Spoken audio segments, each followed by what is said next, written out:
Hey you guys, Jen here for our second installment of our three-part series on what is a vinyasa. So the first video talked a little bit about the backstory of the word, what it means. So let me just show you again what a vinyasa is. I'm going to do it two different ways just so that we have it in our mind what a vinyasa is. Now, I'm going to do the first one on my knees.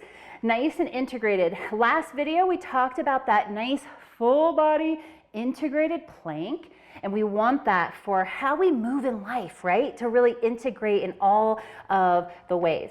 And then from here, you guys pull those hands towards the knees.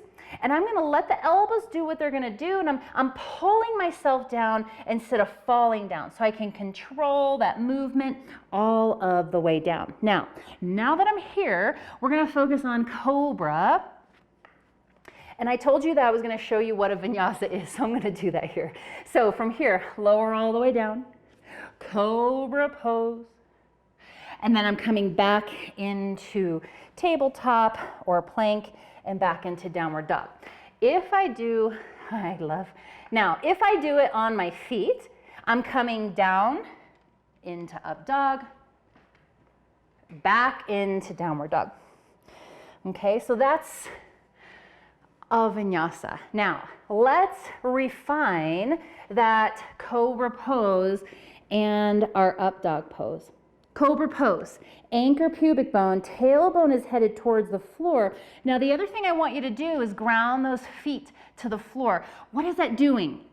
It's getting my lower body to support so I can have more range of motion, more movement up through my spine and feel a little bit more supported. So from here, hands are grounded, pubic bone's anchored, tailbone is heading towards my heels, and the tops of my feet are grounded. Now, inhale here, exhale, peel that chest off, still anchoring through all those points, and I'm really looking for a long spine here.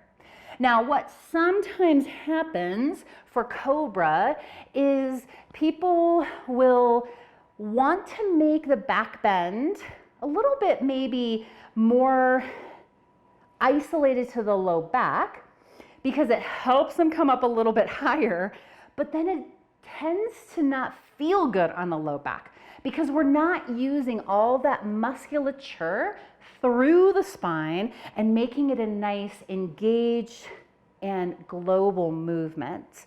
Now, I'm going to show you one more time here. Anchor, tailbone back, my low back is supporting me so that as I peel up, right, I can find that movement. Now here's the last thing I just want to help refine here is the neck. Sometimes we do this, chin lifts, my nose is coming towards the sky, and what I have concluded is that I feel like what people want to do is they're trying to find that movement through the mid-spine, but because it's pretty limited and it takes a lot of work, we lift the chin and feel our neck move so we feel like we're getting more movement through the spine. So instead, to really help mobilize this mid part of the back that typically is our sticky place, is to find that grounding through the low back, peel that chest off, and then I want to work through that mid back, but keep that long neck. I'm looking ahead to the top, a little bit ahead of my mat, and then come on down. Now, let's talk about the second way that we can do that part of the vinyasa, and that is an up dog, right? So I'm going to come into plank and I'm going to lower just as far as I can control the movement, right? So we talked about tricep strength. We talked about letting the elbows do what they're going to do. But now here's what I want is for you to own it. If that's a quarter of the way down, perfect, start there. Then you build that capacity so that eventually you can own the whole thing, right? A quarter of the way down. Half the way down, all the way down.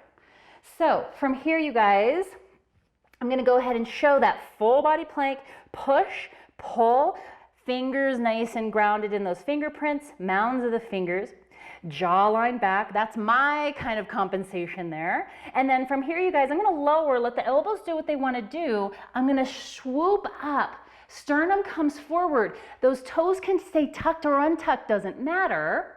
I'm still anchored in that pubic bone and pulling the tailbone down to stay connected through the core. And then I'm lifting from the core back in to downward dog.